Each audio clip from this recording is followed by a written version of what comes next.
Warahmatullahi wabarakatuh.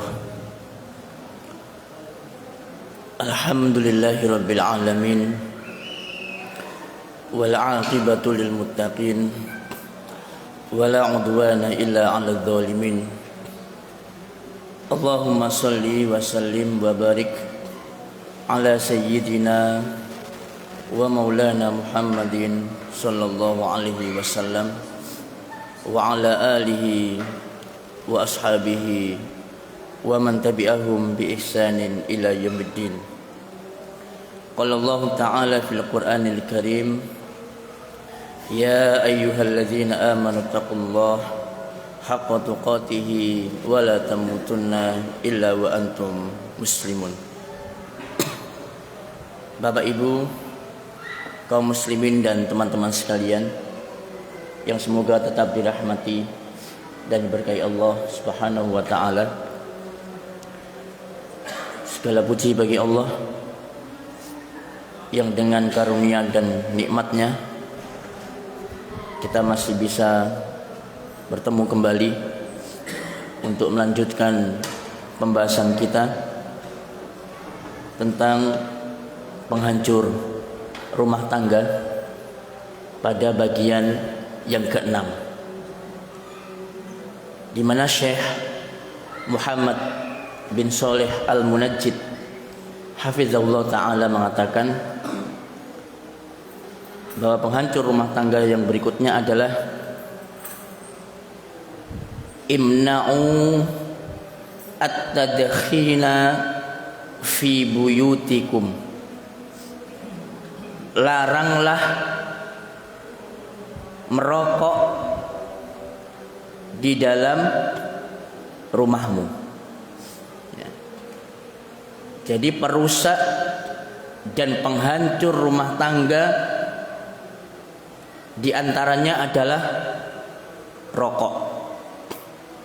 Nah,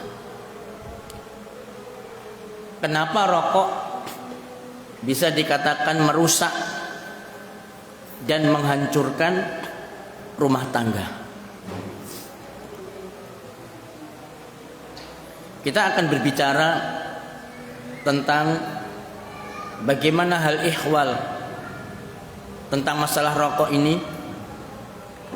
dan bagaimana sejarah perkembangan rokok, sehingga sampai-sampai tidak ditemukan dalil yang khusus yang mengatakan bahwa rokok itu haram, baik dalam Al-Quran maupun di dalam sunnah Rasul. Tidak ada redaksi ayat maupun hadis yang di situ membicarakan secara khusus kalau rokok itu haram. Nah, dan ini yang seringkali dipertanyakan sama orang-orang yang pro dengan rokok. Mereka mengatakan, ya kalau memang rokok itu haram, coba tunjukkan sama kami mana ayat Al-Quran yang mengatakan rokok itu haram, mana hadis Nabi SAW yang mengatakan rokok itu haram. Ya. Baik. Rokok, ya, kemunculan rokok ini awal pertama kali masuk di abad 11 Hijriah, ya. Sehingga di zaman ketika wahyu masih turun, ya, rokok belum masuk di Jazirah Arab, ya. Dan ketika Nabi SAW ada di Madinah, rokok belum ada, atau yang sejenis dengan rokok tidak ada, sehingga wahyu yang turun berkenaan dengan rokok tidak ada. Nabi SAW karena belum menjumpai rokok di masa beliau maupun di masa para sahabat, ya, maka tidak ada kita temukan redaksi hadis maupun asar para sahabat yang mengatakan tentang rokok itu adalah haram. Tetapi kemudian datanglah para ulama, ya, para imam-imam ahlul hadis ya, para ulama-ulama fikih setelah mereka melihat tentang bagaimana pengaruh rokok baik terhadap individu para penghisap itu maupun terhadap orang lain, ya, maka kemudian dirumuskanlah beberapa hukum terkait dengan masalah rokok. Ya. Memang para ulama, ya, ini berbeda pendapat tentang masalah hukum rokok. Sebagian ada yang mengatakan makruh, sebagian ada yang mengatakan haram. Ya. Tapi belum pernah kita jumpai ada seorang ulama yang mengatakan bahwa rokok itu boleh, kecuali kelompok sebelah, ya, kecuali kelompok sebelah.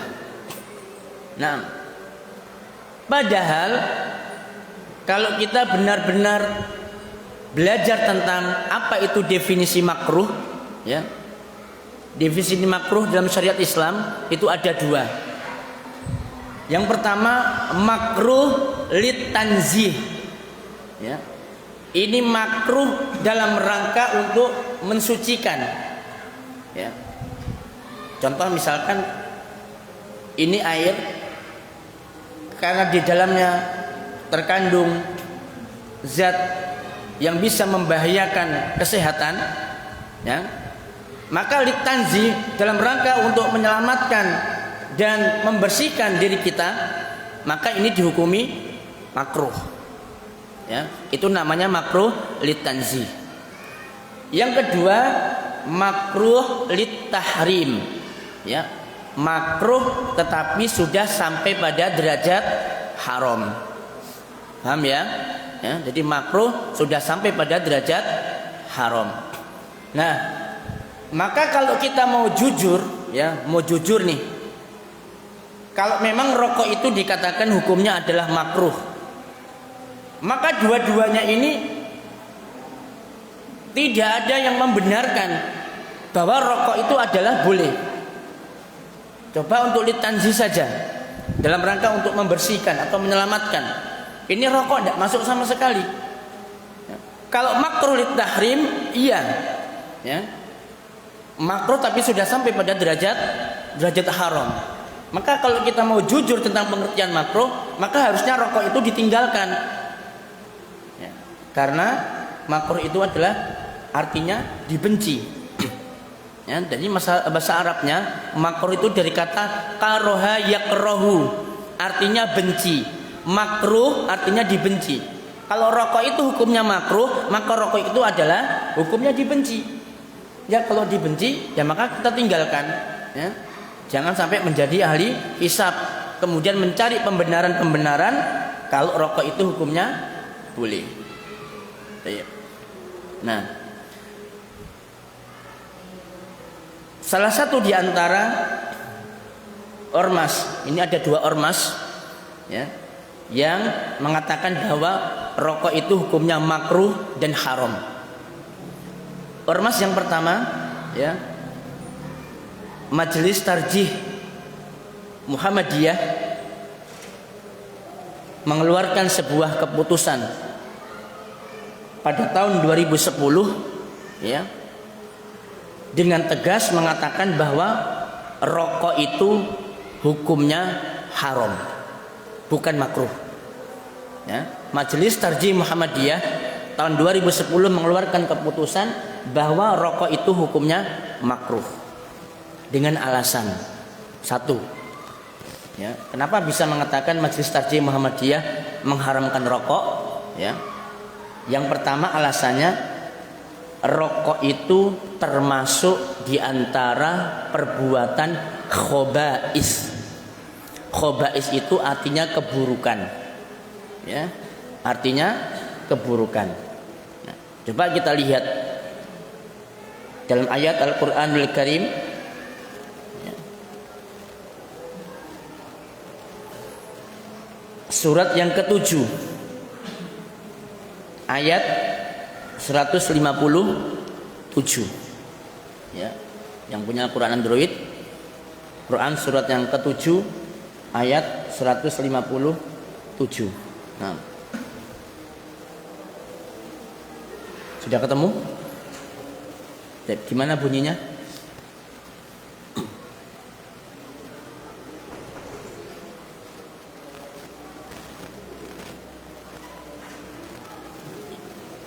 Ada sudah ketemu? Bentar ya.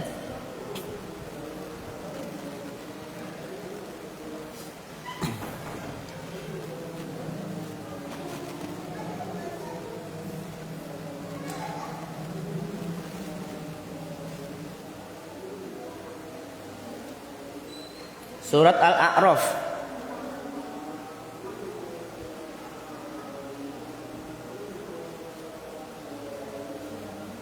ayat 157. Allah Subhanahu wa taala berfirman, wa yuhillu lahumut thayyibat wa yuharrimu 'alaihimul khaba'is. Ya. Allah Subhanahu wa taala menghalalkan bagi mereka at-thayyibat, yang baik-baik. Ya. Yang baik-baik itu ya baik secara syar'i juga baik secara kesehatan.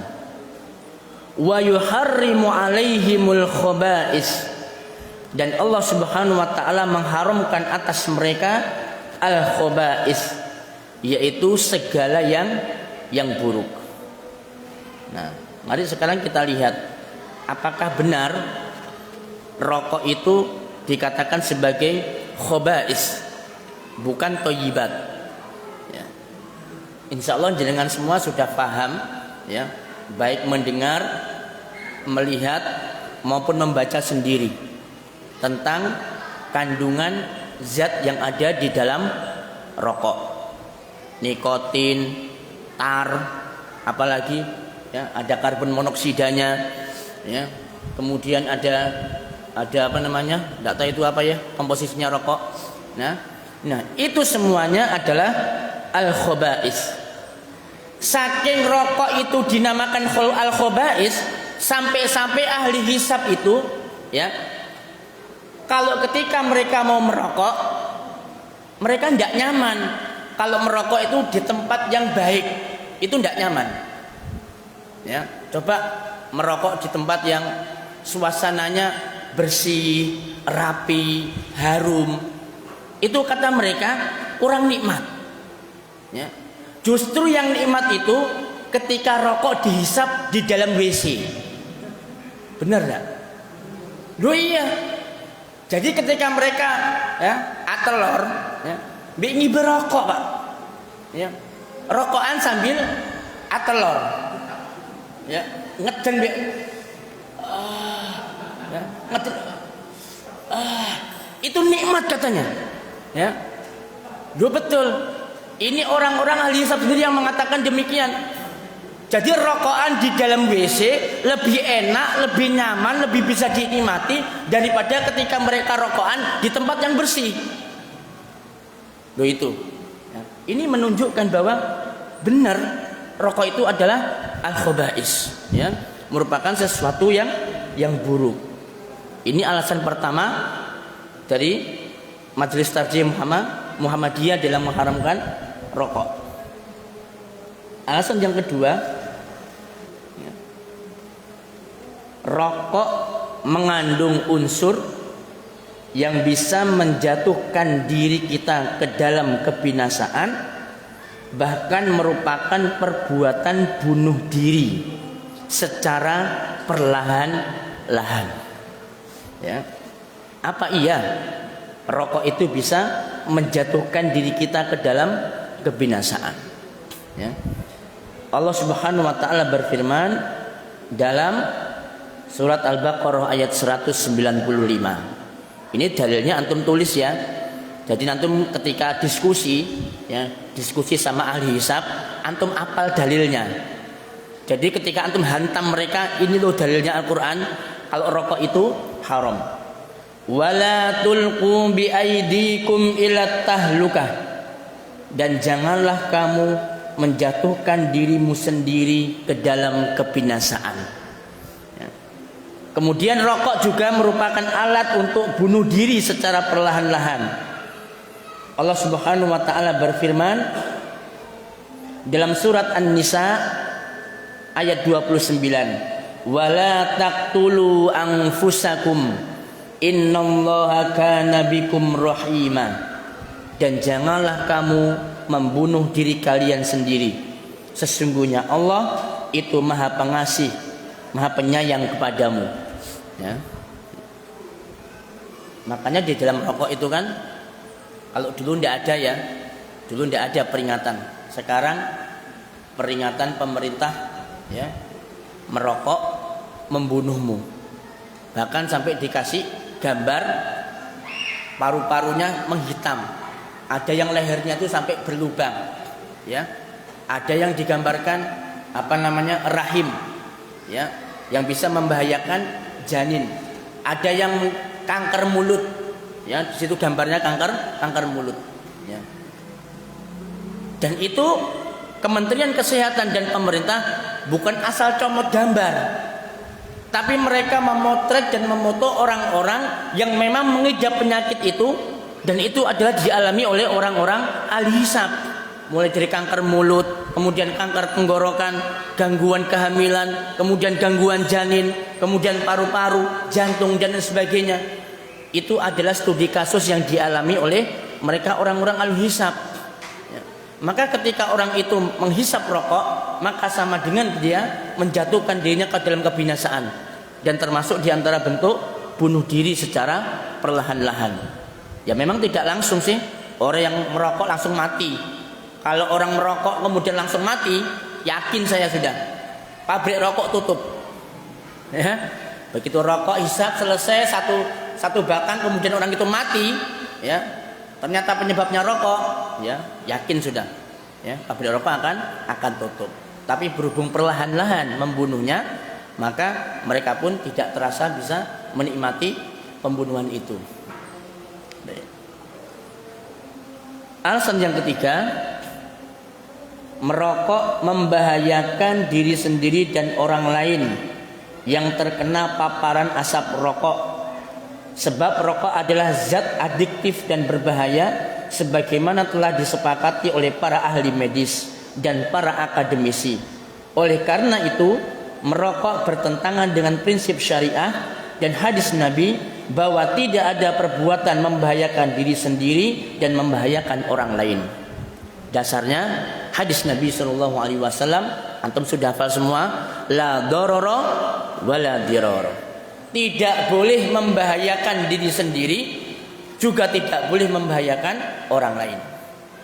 Nah, dan ternyata Bapak Ibu sekalian, para perokok pasif itulah ya, yang justru mereka adalah orang-orang yang sangat rentan dan rawan sekali terkena penyakit akibat rokok dibandingkan dengan perokok aktif. Antum benar tidak merokok, tapi ketika antum berkumpul bersama dengan orang-orang ahli hisab, ya, maka sama dengan kita memasukkan racun ke dalam tubuh kita. Semua orang sudah paham itu, ya. Jadi perokok pasif itu lebih lebih rentan untuk terkena bahayanya dibandingkan dengan perokok aktif. Maka sehingga la dororo wala diroro terkena ini. Maka orang-orang ahli hisab, mereka nanti di akhirat akan dituntut oleh orang-orang yang merasakan asap mereka. Ya. Orang-orang ahli hisab dikatakan oleh Nabi al-muflis, orang yang bangkrut. Loh kok bisa bangkrut Ustaz? Ya. Nabi SAW mengatakan, atadruna mal muflis? Tahukah kalian apa yang dimaksudkan dengan orang-orang bangkrut? Para sahabat menjawab, al-muflisu fina man la dirhama lahu wala mata'a. Orang yang bangkrut itu ya Kanjeng Nabi, menurut pandangan kami, yang tidak punya harta benda kemudian tidak punya fulus. Al-muflisu min ummati man ya'ti yaumal qiyamati bi sholatin wa siyamin wa zakatin.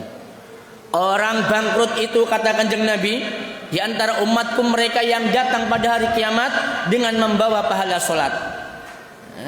Sholat 5 waktu pahalanya dibawa, sholat sunnah pahalanya dibawa. Wasiyamin, kemudian mereka membawa pahala puasa. Wazakatin, pahala zakat. semua amal solehnya dia bawa di hadapan Allah. Wa qad ya'ti qad syatama hadza. Bersamaan dengan itu pula dia juga membawa dosa, pernah mencela si fulan. Wa daraba hadza, dia pernah memukul orang lain. Wa akala mal hadza, dia pernah memakan hartanya orang lain. Termasuk juga dia pernah menyakiti orang lain dengan asap rokoknya. Coba bayangkan, berapa ribu dan berapa juta manusia nanti akan datang di hadapan Allah menuntut orang-orang al-hisab. Ya Allah, saya tidak terima kalau si fulan itu masuk surga. Loh kenapa? Dia dulu telah menyakiti saya ya Allah dengan asap rokoknya. Gara-gara dia asma saya ini kambuh. Gara-gara dia pernapasan saya ini jadi sesek. Dipanggil orang itu.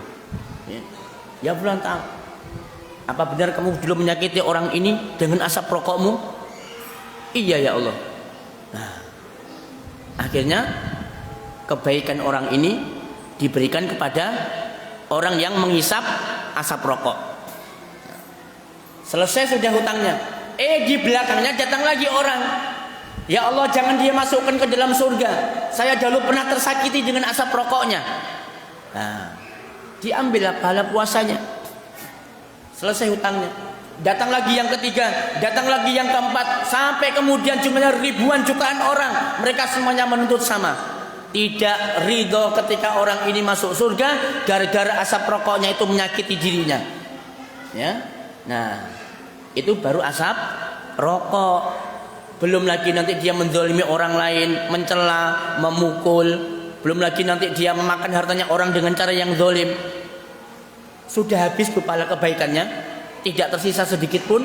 Maka sekarang gantinya, ketika banyak orang yang menuntut, maka pahala keburukan orang-orang yang pernah dia zalimi diberikan kepada ahli hisab ini. Masuk dia ke dalam api neraka. Nah ini, hati-hati ya. Orang-orang ahli hisab dikatakan oleh Nabi sebagai muflis, orang yang bangkrut pada hari kiamat, karena antum sudah mencelakakan dan menzalimi orang lain. Alasan yang keempat,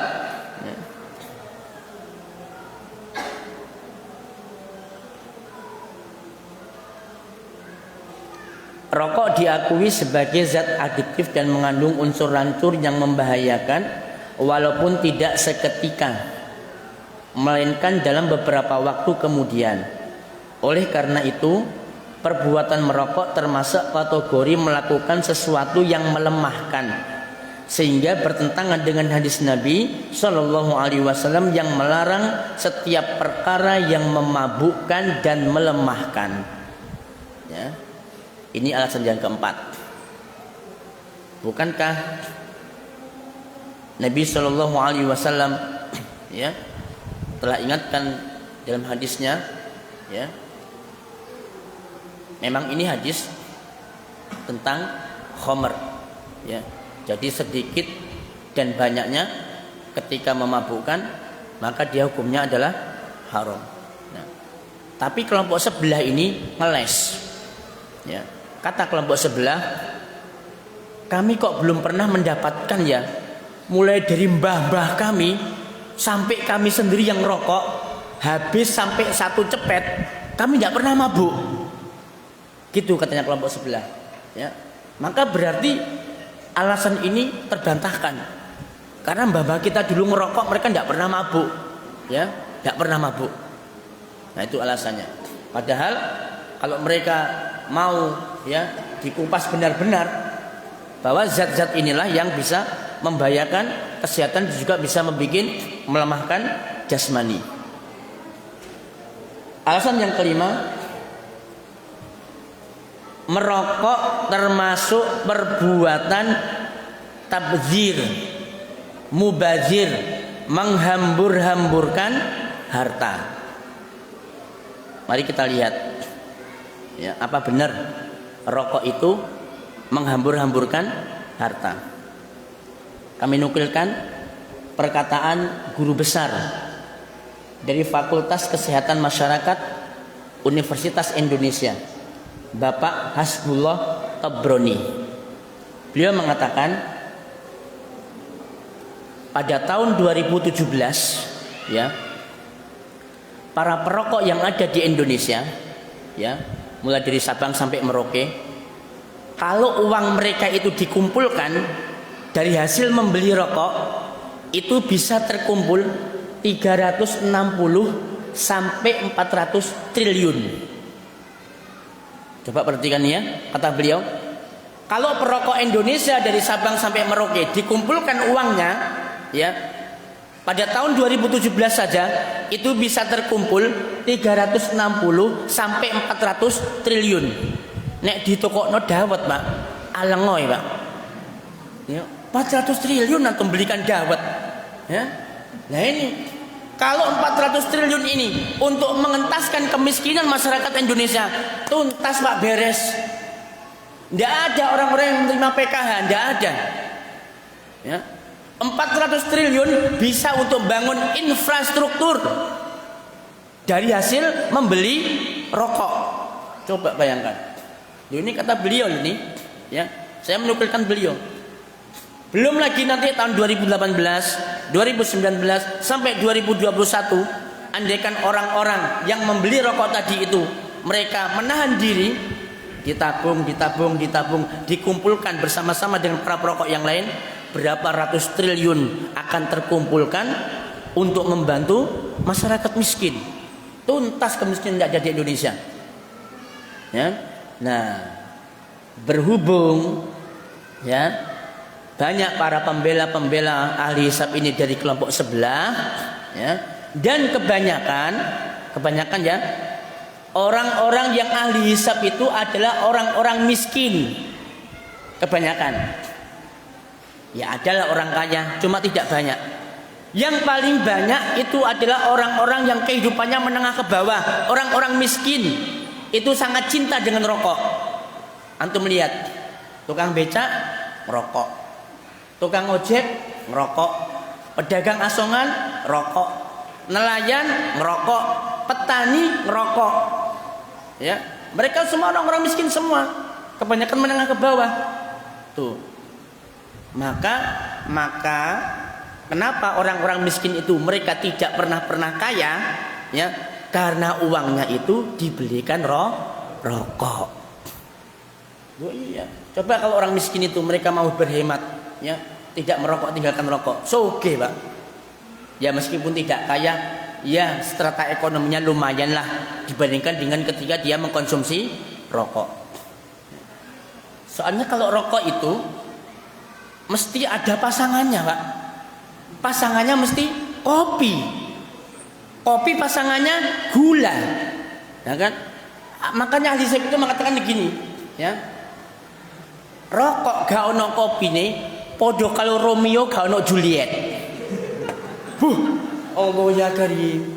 Kopi ndak ada rokoknya sama dengan Juliet ndak ada Romeo. Masya Allah. Gue sampai begitu. Jadi rokok sama kopi ini pasangan dua sejoli yang nggak bisa dipisahkan. Ya.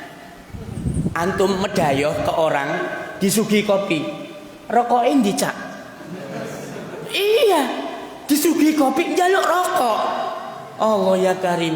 Tapi nek disugi rokok, kopi nindi. Begitu.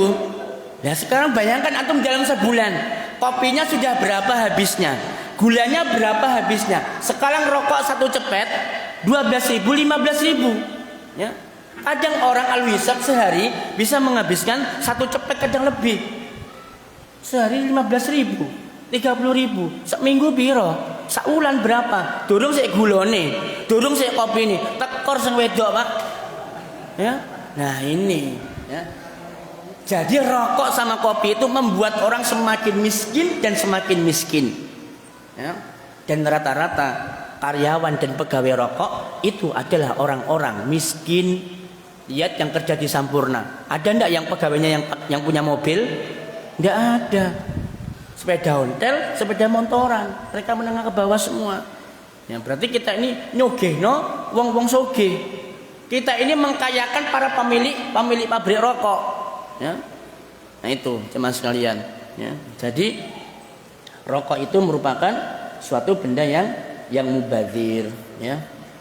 Yang keenam, alasan yang keenam, merokok bertentangan dengan maqasidus syariah, yaitu tujuan diturunkannya syariat Islam. Ya.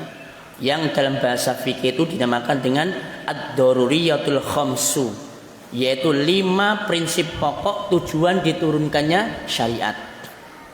Yang pertama adalah hifdzuddin, perlindungan agama, ya. Yang kedua, perlindungan jiwa dan raga. Jelas orang yang sudah merokok maka dia akan mengalami sakit atau mungkin kematian. Perlindungan akal, ya. Orang yang merokok itu, ya, di sebagian orang akalnya sudah berubah. Kemudian perlindungan keluarga. Orang yang merokok banyak yang meracuni anak-anaknya sendiri, ya, di lingkungan keluarga. Dan juga perlindungan harta. Tadi sudah kita sampaikan bahwa merokok bisa mengakibatkan penghambur-hamburan harta. Nah, itu tentang alasan Majelis Tarjih Muhammadiyah kenapa rokok itu adalah haram. Kemudian perlu kami sampaikan data dari BPS, Badan Pusat Statistik, menyebutkan bahwa rokok merupakan penyebab kedua kemiskinan setelah bahan pokok. Ya, ini. Ya, jadi Anda tidak hoak nih ya. Antum bisa cek. Badan Pusat Statistik mengatakan bahwa sumber kemiskinan yang kedua yang terjadi di Indonesia sebabnya karena rokok. Yang nomor 1 adalah karena bahan pokok. Ya. Jadi bahan pokok menyebabkan miskin itu maksudnya ketika orang itu membeli bahan pokok dengan tanpa ukuran, tidak sesuai dengan ekspektasinya. Ya, itu bahan pokok. Jadi di luar kebutuhan kemudian dia beli. Ini yang menyebabkan kemiskinan. Yang kedua kemudian rokok.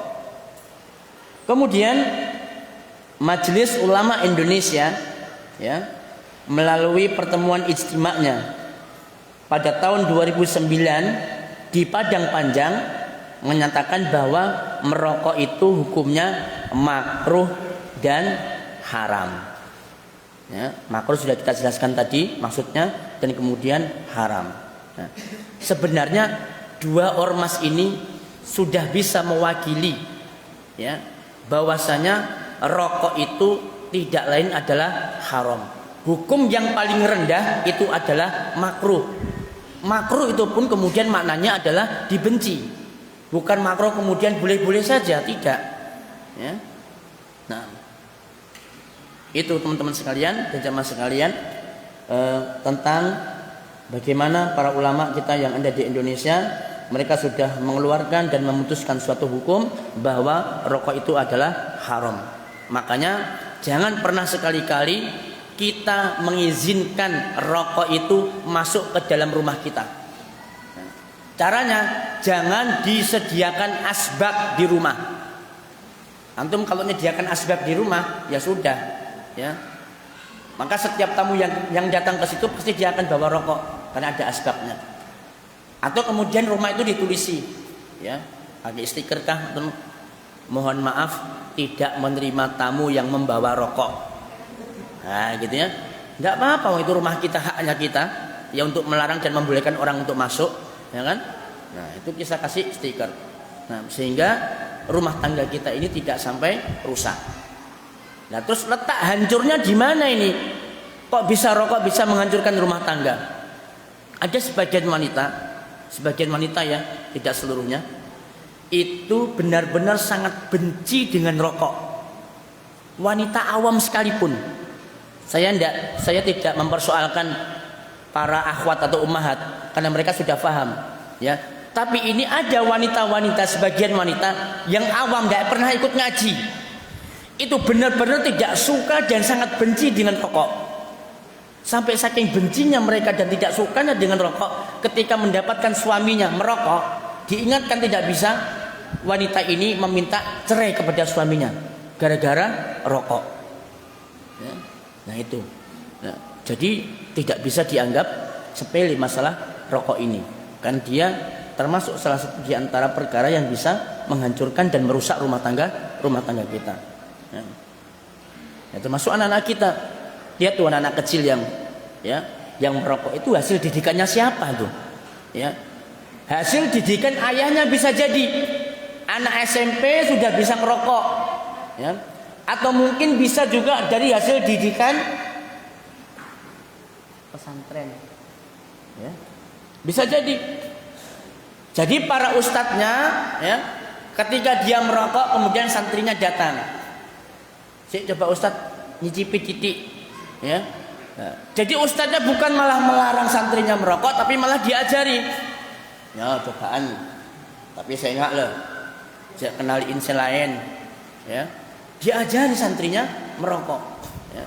Bahkan anak lihat, ya, di FB, ya, postingan ada orang jadi membandingkan antara pesantren salaf dengan pesantren sebelah, ya. Pesantren salaf itu pegangannya Al-Quran, mereka menghafalkan Al-Quran, mereka menghafalkan hadis. Tapi kalau pesantren sebelah itu pegangannya rokok, laki-lakinya perempuannya pegangannya rokok. Nah, ini bagaimana bisa melahirkan para santri-santri yang berkualitas kalau kemudian mereka didikannya adalah merokok? Ini bisa merusak dan menghancurkan masa depan mereka. Ini kan? Inilah jemaah sekalian, merusak dan penghancur rumah tangga, yaitu untuk tidak memasukkan rokok ke dalam rumah kita. Sebelum kita lanjutkan, mungkin ada pertanyaan atau yang mau disampaikan, dipersilakan.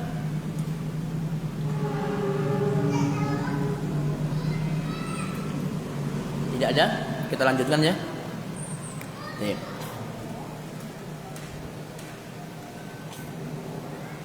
Kemudian kata beliau, janganlah kamu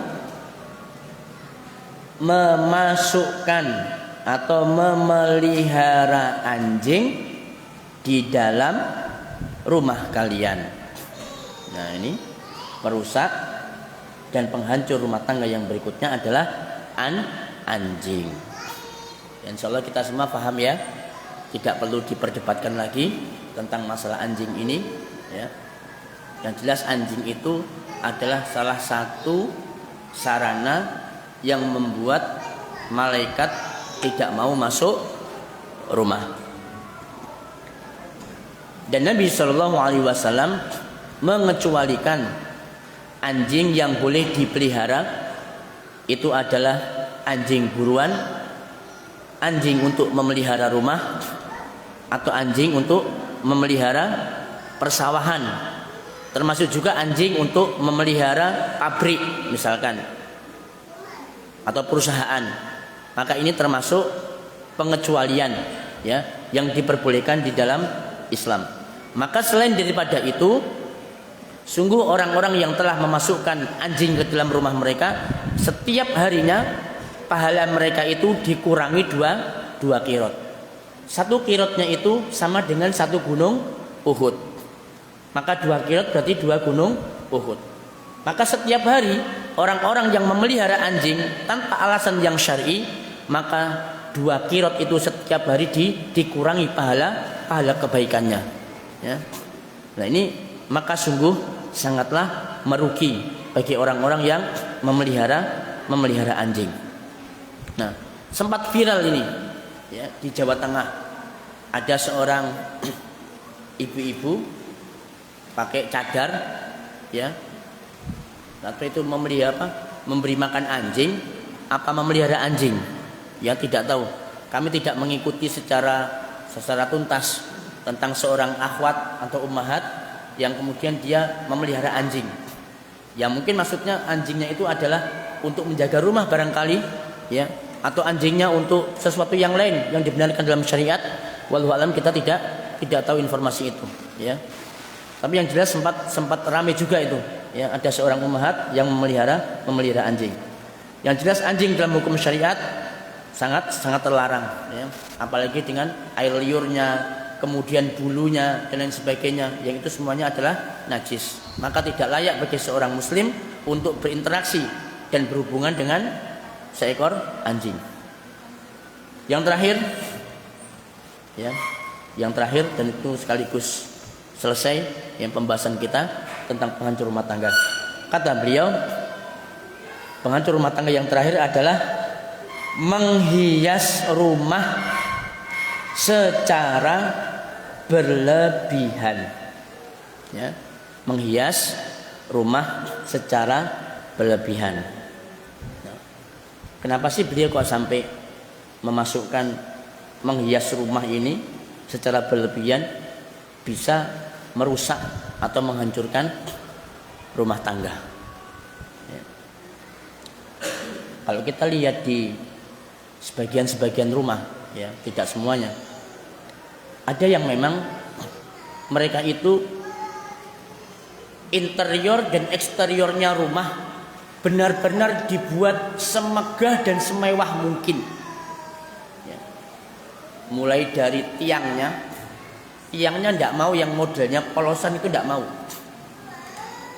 Sampai tiangnya itu dilapisi marmer. Bayangkan, marmernya pun juga nggak tanggung-tanggung, ya, langsung didatangkan, diimpor dari luar negeri, hanya sekedar untuk satu tiang. Lah itu berapa ratus juta, berapa puluh juta dana yang harus dikeluarkan hanya untuk sekedar membangun tiang, membaguskan tiang. Bayangkan, belum lagi nanti lantainya, belum lagi nanti dindingnya, catnya, ya, belum lagi nanti atapnya, masya Allah, ya. Sampai hanya sekedar untuk membangun rumah, membaguskan rumah, itu dana yang habis adalah bisa sampai M, bisa sampai T. Ya. Nah, ini dari mana nih unsur merusaknya? Ya. Unsur merusaknya adalah akan melahirkan orang-orang yang punya jiwa materialis, jiwa-jiwa yang glamor, hati-hati yang hedonis. Ini baik bagi yang pemilik rumah itu sendiri maupun bagi orang yang melihat. Ya. Siapa sih yang tidak kepingin rumah mewah, ya, dengan interiornya, eksteriornya yang begitu sangat menawan, ya, indah dipandang mata, ya kan? Orang kepingin semua. Sampai-sampai kemudian sang istri ini bilang sama suaminya, ya Allah, biji apik yo omahku yo. Dan yo kapan yo dhewe iso duwe omah koyo ngono. Bayangkan, Bu. Itu istri, ya. Istri yang sudah lama ngaji juga pernah ada yang seperti itu, ya. Saking tidak kuatnya dengan godaan duniawi, kemudian dia mengatakan kepada suaminya seperti itu. Ya. Padahal Bapak Ibu sekalian, rumah semewah dan sepentereng itu dalam 1 menit bisa hancur, ya. Kalau Allah berkehendak dalam 1 menit, entah dengan gempa bumi atau dengan kebakaran, ya, hancur itu rumah. Hanya tinggal air mata dan tangisan para penghuni rumah ketika mendapatkan rumah yang megah itu hancur berantakan. Banyak yang stres, depresi, ya, berapa miliar dan triliun yang dihabiskan untuk membangun rumah itu hancur dalam hitungan detik dan menit.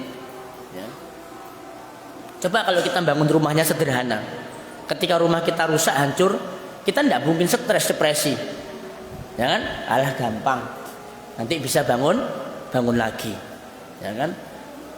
Orang-orang yang ada di Lapindo, aduh ya Allah, berapa banyak mereka yang masuk rumah sakit jiwa karena rumah mereka habis kena dikubur sama lumpur. Itu baru Lapindo saja, ya, belum yang lainnya. Ya. Banyak yang di rumah sakit jiwa. Nah, maka dari itu coba kita tengok rumah orang yang paling mulia, ya, orang yang paling sempurna, orang yang dijamin masuk surga, itu siapa? Rasulullah Shallallahu Alaihi Wasallam. Kita sepakat. Yuk kita tengok kayak apa sih rumahnya baginda Nabi, ya. Rumahnya baginda Nabi itu luas tanahnya 5x5. Di sebuah museum yang otentik di Madinah, rumah beliau itu ukurannya 5x5, full bangunan, Ya, full bangunan, tidak ada terasnya, tidak ada halaman belakang, tidak ada sampingnya. 5 kali 5 full bangunan. Yuk kita bayangkan 5 kali 5 itu sak piro. Ya. Coba antum punya tanah 5 kali 5 kemudian dibangun rumah di situ. Ruang tamu, kamar tidur, tempat makan, dapur, ruang keluarga, bisa enggak kira-kira baginya? Ya, ruang tamu ada, kamar tidur ada. Anake loro, telu, papat, 5. Rumah 5 kali 5. Gimana coba? Ya. Kemudian susunan batu batanya hanya sebuah batu yang dilekatkan dengan tanah. Batu-batu ditata kemudian dilekatkan dengan tanah. Loh, zaman segitu kan tidak ada Ustadz semen, koral, ya, gamping, tidak ada. Ya memang tidak ada semen. Tapi bukankah di zaman itu ada kerajaan Romawi dan kerajaan Persia? Apakah kerajaan Romawi dan Persia itu kerajaannya tersusun dari batu dan tanah? Tidak. Ya. Bentengnya Romawi dan Persia itu benar-benar kokoh dan dari bahan yang bagus. Ya. Sampai kemudian membuat para sahabat itu mereka semuanya geleng-geleng. Ya Rasulullah, ya, kenapa bukan Anda yang mendapatkan kenikmatan seperti itu? Padahal Anda adalah orang yang mulia dan orang yang dijamin masuk surga. Ya. Lihat bagaimana ketika Umar bin Khattab melihat spring bednya Kanjeng Nabi. Ya. Bukan American style. Ya. Bukan. Berapa American style? Ya. Spring bednya Kanjeng Nabi itu sebuah tikar yang terbuat dari pelepah kurma. Mungkin kalau zaman kita tikar pandan. Ya, tikar pandan mungkin yang dibuat mayit-mayit itu loh. Mungkin begitu. Ya. Mungkin itu juga bagus mungkin ya tikar pandan. Ini tikar dari pelepah kurma. Kemudian ketika beliau berbaring melihat Umar bin Khattab datang, Umar bin Khattab kemudian menangis. Ya. Sampai kemudian ada bekas-bekas tikar itu di punggungnya Nabi Shallallahu Alaihi Wasallam. Nangis Umar bin Khattab. Ya Rasulullah, karena apa keadaanmu seperti ini? Ya, dibandingkan dengan orang-orang Romawi dan Persia. Kemudian Nabi menjawab, ya Umar, tidakkah kamu ingin, ya, untuk mereka itu adalah dunia dan untuk kita adalah akhirat? Ya, diam kemudian Umar. Ya, itu spring bednya Kanjeng Nabi. Ya. Bajunya Kanjeng Nabi gimana? Bajunya Kanjeng Nabi diceritakan oleh Aisyah radhiyallahu anha adalah Nabi Shallallahu Alaihi Wasallam itu terbiasa menjahit sandalnya sendiri, menjahit bajunya sendiri. Berarti bajunya Kanjeng Nabi itu akeh tembelane. Sandalnya Kanjeng Nabi itu banyak tembelannya. Loh, itu loh Pak. Ya, itu sosok manusia yang mulia. Ya. Sampai kemudian di situ ditampilkan ya gambarnya rumahnya Nabi, hanya ada busur, panah, kemudian tumang, dan kemudian hanya ada panci atau tidak wajan, cuma satu. Kemudian sama bayang, ya bayang mungkin dari kayu. Ya, itu isi perabotan rumah tangganya kanjeng Nabi. Apa kemudian Nabi Shallallahu Alaihi Wasallam tidak bisa memenuhi perabotannya dengan perabotan yang mewah, menghiasi rumahnya dengan rumah yang megah? Ya sangat bisa sekali. Ya. Sampai kemudian ditawarkan oleh Allah Subhanahu Wa Taala, ya Muhammad, ya, kamu pingin apa? Pingin emas? Ya, kami kasih emas. Kamu pingin wanita? Tak kasih wanita. Ditawarkan begitu sama Allah Subhanahu Wa Taala. Tetapi Nabi mengatakan, enggak, aku hanya memilih apa yang ada di sisi Allah Subhanahu Wa Taala. Gitu Bang ya. Ya. Maaf, antum jangan salah paham ya. Bukan berarti nek ngono dheweku melarat ae tat. Bukan. Ana bukan mengajak antum untuk hidupnya miskin, ya. Rumahnya dari gubuk bambu yang kemereot-kemereot, ya. Bayarnya dari kayu, enggak. Ana enggak nyuruh antum seperti itu. Tetapi bagaimana kita ini membandingkan kehidupan kita dengan kehidupan Kanjeng Nabi. Ya. Jadi kalau ketika dalam masalah urusan dunia, yo ayo ojo mulu-mulu gitu ya. Ya kalau antum mampu beli, ya silakan antum beli, silakan, tidak apa-apa. Tapi jangan sampai antum tidak punya uang, kemudian antum maksa kemudian sampai hutang apalagi kemudian sampai riba, hanya sekedar untuk menghias interior rumah maupun eksterior rumah. Nah, ini yang bisa menghancurkan rumah tangga dan bisa menyebabkan terjadinya perceraian. Ya, seperti ini. Iya. Itu jamaah sekalian, ya, yang bisa merusak dan menghancurkan rumah tangga adalah menghias rumah, ya, baik interiornya maupun eksteriornya secara berlebih-lebihan, ya. Ya mendingan nih uang itu ya kita buat untuk kemaslahatan Islam, ya, untuk bangun masjid kah, bantu pesantren kah, atau antum untuk apa kegiatan yang mengandung kemaslahatan untuk Islam, ya, mending digunakan untuk itu, ya. Karena harta yang antum gunakan untuk interior rumah itu hanya akan diwariskan untuk istri dan anak-anak antum, tidak bisa sampai ke akhirat, tidak bisa. Apalagi kalau sudah istri antum nikah lagi. Ayo, kira-kira rumah itu untuk siapa? Ya paling untuk suaminya yang baru. Antum berarti menghabiskan uang sekian puluh, sekian ratus juta, sekian miliar hanya untuk membangunkan suami istrinya antum yang baru. Kan begitu. Nah, daripada kayak begitu, mendingan dipakai untuk sesuatu yang bisa sampai pahalanya mengalir sampai meskipun jasad kita sudah berkalang tanah. Kan begitu. Nah, jadi ada skala prioritas, ya. Belum lagi nanti rumah itu buat rebutan sama anak-anak, mereka saling membunuh dan lain sebagainya, ya. Baik. Demikian yang bisa sampaikan, ya, dalam pertemuan kali ini. Terima kasih atas segala perhatian, ya, dan mohon maaf atas segala kekurangan dan kekhilafan. Mungkin sebelum kita akhiri ada pertanyaan atau yang sampaikan, dipersilakan. Baik, tidak ada. Subhanakallahumma wa bihamdika asyhadu an la ilaha illa anta astaghfiruka wa atubu ilaik. Assalamualaikum warahmatullahi wabarakatuh.